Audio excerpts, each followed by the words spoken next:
Developing an outline. As you begin to work on research, you want to have a outline to guide your thoughts. And there's so many different types of outlines you can have. But building on those three key motivations of building topics. One, loving what you're doing.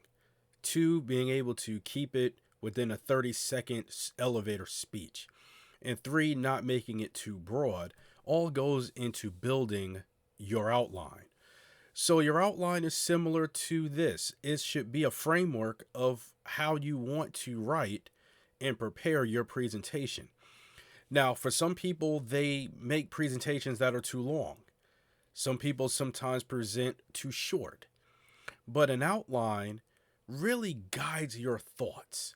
And so, as you begin to manifest your thoughts in the construction of an outline, you do want to make sure that you do it right. My preference has always been sometimes bulleting of an outline, or sometimes some people like sentence outlines, where they write a sentence of or a thought that they will guide the rest of their thinking.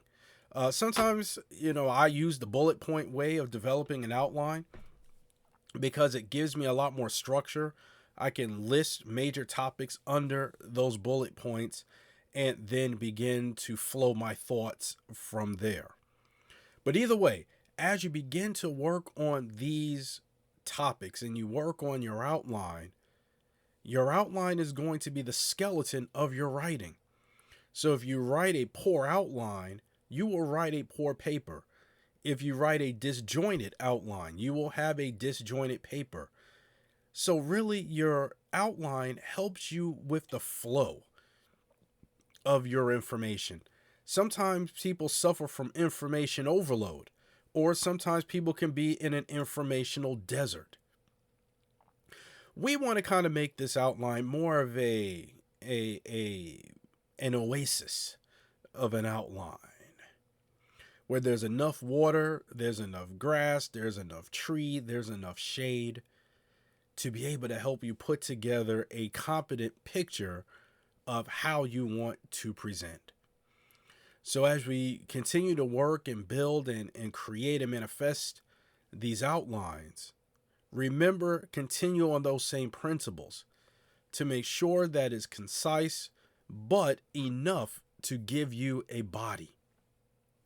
Rigid but not too inflexible so that you have no wiggle room or no way to compromise or no way to be able to add or subtract from what you're doing. And the third thing is to make sure that you are as specific as possible in your outline because you don't want to write a broad paper or give too broad of a presentation. So those are little tidbits as you continue on your journey, and I would call that another nugget of being able to create and do good presentations.